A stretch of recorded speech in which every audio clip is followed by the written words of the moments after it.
Aujourd'hui les amis, on va parler de transformation thermodynamique et de gaz parfait. Beaucoup d'élèves de ma communauté, beaucoup d'élèves parmi vous m'ont écrit, m'ont commenté pour me faire remarquer que je n'ai jamais traité le sujet de la thermodynamique et c'est un sujet qui est important, qui pose certains problèmes à pas mal d'élèves et donc j'ai décidé de partager avec vous un exercice que j'ai travaillé avec un de mes élèves justement sur la thermodynamique et notamment concernant les gaz parfaits et les différentes transformations qui peuvent intervenir justement sur un gaz parfait pour aboutir sur ce qu'on appelle un diagramme de Clapeyron qui est en fait un diagramme tout simplement qui nous permet de représenter la pression en fonction du volume et pour synthétiser un cycle de transformation d'un état initial vers un état final en passant par des états intermédiaires. Voilà les amis, donc dans l'exercice on va considérer qu'on a un gaz parfait d'une quantité de matière de 2 mols qui va subir plusieurs transformations donc, pour passer d'un état A à un état B, puis d'un état B à un état C, puis d'un état C à un état D, puis pour revenir à l'état initial A. Tout ce qu'on sait, c'est que la température initiale TA, c'est de 300 Kelvin, le volume initial, c'est de 26 décimètres cubes, et ce gaz va subir ces transformations successives. On doit en fait tracer un diagramme de Clapeyron qui correspond justement à ce cycle de transformation, à ces transformations successives, et donc il faut qu'à chaque transformation puisse déterminer donc les variables d'état de ce gaz. Quand je parle de variables d'état en l'occurrence ici, c'est de la pression et du volume, parce que c'est exactement ce qu'il me faut pour pouvoir compléter le diagramme ou le graphique de Clapeyron. Donc, on va essayer de faire une petite analyse justement sur ces différentes transformations. Donc d'abord, si on commence par la première transformation. Donc, initialement déjà, qu'est-ce qu'on observe? Donc on observe initialement qu'on a une température A qui est de 300 Kelvin, on a un volume VA qui est de 26 décimètres cubes, et puis on a également une quantité de matière qui ne va pas changer, qui est de 2 mols. Donc la première chose qu'on peut essayer ici de faire, c'est tout simplement par exemple de déterminer la pression initiale, parce que à l'état initial, j'ai la température, j'ai le volume initial, mais je n'ai pas la pression. Donc ce que je vais faire, c'est que je vais calculer la pression, et pour calculer la pression, je vais appliquer l'équation des gaz parfaits, ou l'égalité des gaz parfaits. Donc d'après l'équation des gaz parfaits,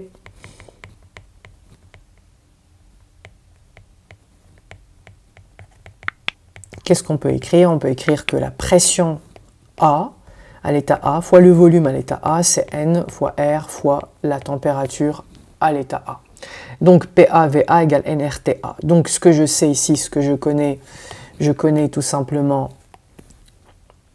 le volume, j'ai la quantité de matière, évidemment, j'ai la température, R c'est une constante, donc je peux déduire la pression initiale PA. Donc très simple. Pour pouvoir la calculer, produit en croix, PA égale ici à NRTA divisé par le volume A, tout simplement. Voilà donc les amis. Et donc du coup, on va faire l'application numérique. Donc N c'est 2 mols, n'est-ce pas? Je multiplie par R, par TA et je divise par VA. Donc voilà les amis, ici, très simple, on remplace donc N par 2 mols, on remplace R par la constante des gaz parfaits qui est 8,314, je multiplie par la température initiale 300, je divise par 26 décimètres cubes en fait qui est 26 litres, mais souvenez-vous les amis, quand on parle des gaz parfaits et de l'équation d'état des gaz parfaits, il faut que le volume soit absolument en mètres cubes, donc il faut que vous fassiez une transformation, le décimètre cube vers le mètre cube c'est 10 puissance moins 3, on fait les calculs et puis on trouve 1,9 fois 10 puissance 5 pascal, souvenez-vous que la pression, le résultat donc de la pression, il est en pascal et on peut l'écrire en bar puisque je sais que un bar c'est 10 puissance 5 pascal. Et donc là on a obtenu toutes les informations, tous les renseignements nécessaires pour comprendre l'état A. Donc l'état A, on a une pression A, on a un volume A et on a accessoirement une température TA. Maintenant voyons voir la transformation de A à B. Donc comme vous pouvez le voir, j'ai surligné qu'on a ici une compression isotherme. Une compression, ça veut dire que le volume va baisser, et isotherme, ça signifie tout simplement que la température reste constante. Le volume baisse donc jusqu'à une valeur de 13 litres, et donc on va essayer de trouver donc les grandeurs, les variables d'état à l'état B, tout simplement. Donc, transformation AB, c'est la première transformation ici, transformation AB, donc on a une compression, et ce qui nous donne un volume VB, je vais l'écrire ici, de 13 litres. Voilà, donc puisqu'on a une compression donc isotherme, isotherme c'est bien le terme qui va ici nous débloquer, c'est une compression isotherme, ça signifie quoi? Ça signifie que la température en fait à l'état A égale la température à l'état B. Attention à ne pas confondre avec adiabatique. Isotherme, ça veut dire que la température reste constante. Une transformation adiabatique, ça veut dire qu'il n'y a pas d'échange d'énergie avec le milieu extérieur. Ça n'est pas exactement la même chose. Donc TA est égal à TB. Donc ici, ce que je peux faire, c'est que je peux m'appuyer sur la relation des gaz parfaits pour pouvoir remplacer TA et TB par PV sur NR, n'est-ce pas? Puisque vous savez que PAVA c'est NRTA, si vous voulez TA, il suffit simplement de diviser PAVA par NR. Donc vous avez PAVA sur NR qui est égal à PBVB divisé par NR ici, classique. Et puis on observe en fait que nous avons NR par là qui est la même chose que par ici, donc je peux simplifier NR des deux côtés, donc on peut obtenir tout simplement que PAVA est égal à PBVB. Là, j'ai pas mal d'informations, donc je sais ce que c'est que le volume VB, le volume final, c'est 13 litres, le volume initial c'est 26 décimètres cubes, donc 13 litres aussi, et PA, je l'ai calculé initialement, donc c'est 1,9 bar ou 1,9 10 puissance 5 pascal. Donc, je peux déduire par conséquent, on peut déduire donc la valeur du volume, enfin de la pression du coup, parce que le volume on l'a déjà, de la pression B. Donc PB égale à PAVA divisé par VB. Je remplace PB donc égal à PA qui est 1,9 10 puissance 5 fois le volume VA, donc initial c'est 26 décimètres cubes qui est 26 litres. Et ici je peux ne pas convertir, hein, tout simplement parce que je multiplie, je divise, donc si j'ai le volume, les deux volumes qui sont exprimés dans la même unité, je peux me passer de conversion. Donc, et je divise par le volume VB qui est donc de 13 litres. Et donc je fais le calcul et puis j'obtiens la valeur de PB, et donc la pression PB, c'est comme si, en fait, il suffisait simplement de diviser la pression PA par 2, parce que, bon, enfin plutôt multiplier par 2. La pression augmente, c'est une compression, c'est la logique, la pression augmente. Donc je multiplie par 2, donc si je multiplie 1,9 par 2, ça nous fait 3,8, donc 3,8 fois 10 puissance 5 pascal, si je veux l'exprimer dans le système international, ou je peux l'exprimer sous la forme 3,8 bar, tout simplement. Donc c'est logique, on a une compression, la pression va augmenter. Si j'avais trouvé quelque chose de plus petit, là je me serais posé des questions. Voilà les amis, donc l'état B, on a tout ce qu'il faut, on a le volume B, on a la pression B, on a accessoirement aussi la température, puisque c'est une compression isotherme. Maintenant, la transformation BC, c'est un réchauffement isocore, Alors qu'est-ce que ça signifie isocore? Ça signifie que le volume va rester constant. On nous a donné une température C, donc de 450 Kelvin. Donc, transformation B à C. Alors, transformation BC, donc on a un réchauffement, donc ça veut dire que la température augmente, réchauffement isocore, ça veut dire aussi que le volume reste le même, et donc la température C, puisqu'on nous parle de réchauffement, ça monte jusqu'à 450 Kelvin. Et donc là, l'objectif, c'est de tout simplement, puisqu'on a de l'isocore, ça veut dire quoi? Ça veut dire que VB, on a VB égale VC, d'accord? Donc le volume, on le connaît. Donc il faut qu'on cherche donc la pression, la nouvelle pression.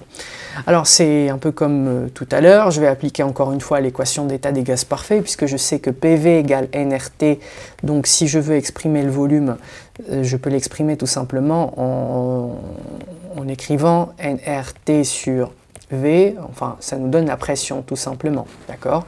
Ou si je veux, comme ici je cherche le volume, il suffit simplement, enfin, je cherche à exprimer le volume, il suffit simplement de diviser par la pression. Donc voilà, donc j'utilise cette égalité pour exprimer VB et VC. Donc, on peut écrire ici, VB, donc nRTB divisé par quoi? Par PB, n'est-ce pas? Égale nRTC divisé par PC, n'est-ce pas? Ok, et comme tout à l'heure, on va observer en effet qu'on a NR des deux côtés qui peuvent se simplifier, et donc du coup, ce qu'on peut avoir, c'est que on a simplement TB sur PB égale à TC sur PC, n'est-ce pas? Alors, j'ai la température TB, n'est-ce pas? TB, on avait dit tout à l'heure que TB c'était A, donc la transformation précédente, on a subi justement une compression isotherme, donc la température TA c'est la même chose que TB, donc je connais TB. Je connais TC parce qu'on nous l'a dit, c'est 450 Kelvin, et puis on a la pression PB, donc je peux trouver la pression PC. Par conséquent, produit en croix, pour avoir PC, eh ben, qu'est-ce qu'il faut faire? Il faut faire donc TC fois PB divisé par TB, tout simplement, d'accord? TC fois PB divisé par TB. Donc, on fait les calculs pour trouver notre pression PC. Voilà, donc PC, TC, donc 450 Kelvin, multiplié par la pression PB, donc de 3,8 10 puissance 5, si je veux exprimer tout ça en pascal évidemment, et je divise par TB, la température B, qui est la même chose que la température A, et la température A initiale c'était de 300 Kelvin.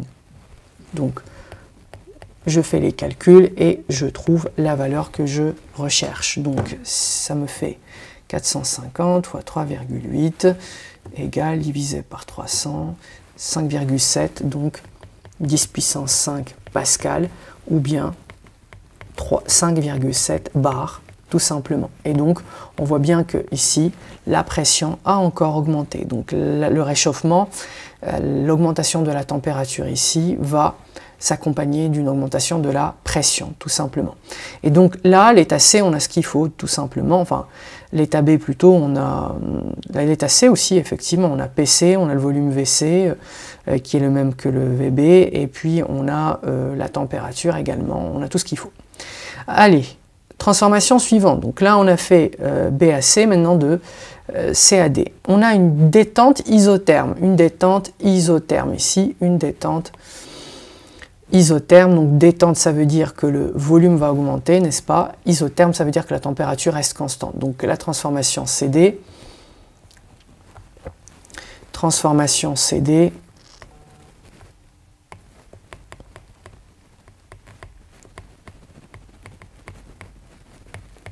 alors la transformation CD, on a une détente isotherme.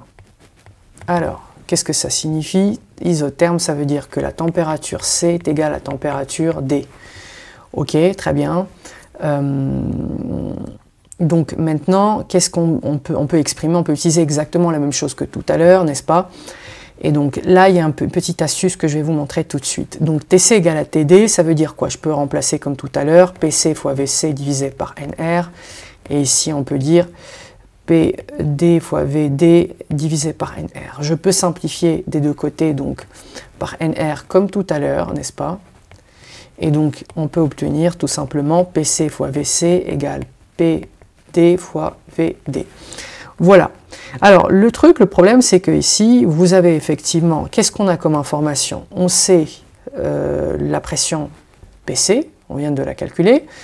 Le volume C, on le connaît aussi, n'est-ce pas? Parce que c'est la même chose que VB, donc voilà, ok. Et puis par contre, ici, je ne connais ni PD ni VD.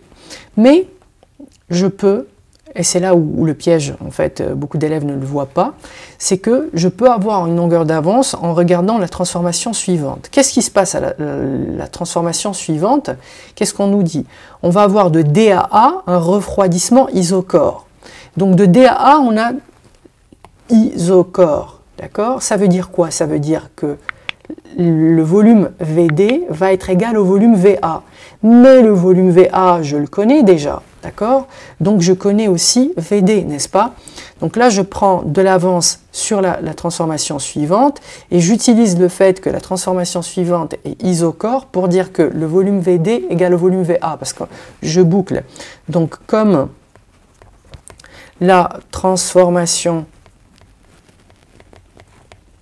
dA est isochore, donc isochore, qu'est-ce qu'on peut dire? On peut dire que VD égale VA, n'est-ce pas? Et donc je connais aussi VD, d'accord? Du coup, cette relation-là, celle-ci, qu'est-ce qu'elle devient? Eh bien, tout simplement, je peux l'utiliser cette formule, cette égalité, donc je peux déduire, puisque maintenant j'ai VD égale VA, je peux déduire la pression à l'état D. Donc PD égale à PCVC, PCVC divisé par VD, tout simplement. Et donc cette pression-là est égale à pression C, donc c'est 5,7 bar, 5,7 10 puissance 5 pascal, fois le volume VC. Le volume VC, on l'avait déjà, on avait dit que c'était quoi? C'était la même chose que le volume VB. Et le volume VB, on avait calculé, n'est-ce pas? VB, non, il nous l'avait donné, c'est 13 litres. Donc, ça nous fait 13 litres. Le volume VD, c'est la même chose que le volume VA, qui est de mémoire 26, n'est-ce pas? 26 décimètres cubes. Si on regarde l'exercice, donc 26 décimètres cubes. Effectivement, donc, les amis, maintenant que j'y pense, n'hésitez pas à vous abonner à cette chaîne si vous appréciez le travail fourni. N'hésitez pas à me commenter, encore une fois, si vous avez des questions. Donc, eh bien, on va faire le calcul pour calculer cette pression-là. Donc, ça nous fait tout simplement 5,7 divisé par 2, en fait. Parce que 13 sur 26, ça fait 1,5, donc ça fait 2,85 fois 10 puissance 5 pascal. Et donc, si je veux l'exprimer en bar, ça nous fait tout simplement 2,85 bar. Et donc ça nous permet d'exprimer notre pression PD.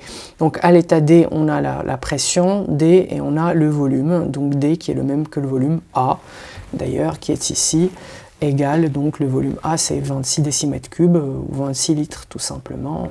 Voilà.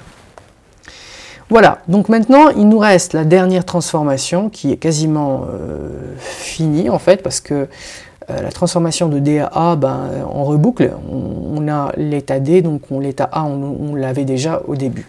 Maintenant qu'on a donc expliqué et trouvé les variables d'état de chacun des états intermédiaires de A à D, maintenant on peut tracer le fameux diagramme de Clapeyron. Donc voilà les amis, une fois qu'on a fait tous ces calculs, qu'on a trouvé toutes les grandeurs d'état de chacune des étapes intermédiaires, on résume tout ça et on le met dans un diagramme qu'on va appeler le diagramme de Clapeyron, qui est le suivant. Donc moi j'ai représenté la pression en ordonnée en fonction, donc en bar, et le volume en litres, mais vous pouvez le faire avec d'autres unités si vous voulez. Voilà, et donc on a ce qu'on appelle le cycle de Clapeyron ici, que vous pouvez voir. Donc on passe de A à B, B, C, C, D, puis D, A pour revenir à l'état initial. Et c'est ce qu'on appelle le diagramme de Clapeyron qui va synthétiser en fait les différentes transformations intermédiaires ici. Voilà les amis, donc si vous voulez donc plus de vidéos, n'hésitez pas à vous abonner à cette chaîne, n'hésitez pas à liker, à partager, à commenter, n'hésitez pas, si vous voulez accéder donc à ces notes-là, donc à la correction de cet exercice, c'est ce que je vais faire dorénavant sur mes vidéos, je vais vous rendre en accès libre les notes que je produis pour la vidéo, pour que vous puissiez de votre côté travailler. Donc n'hésitez pas à vous inscrire à la newsletter, vous trouverez le lien en description de cette vidéo, vous laissez votre adresse mail, et puis vous allez avoir le lien pour accéder, pour télécharger justement ces notes-là. Voilà les amis, donc je vous dis à très bientôt pour une nouvelle vidéo.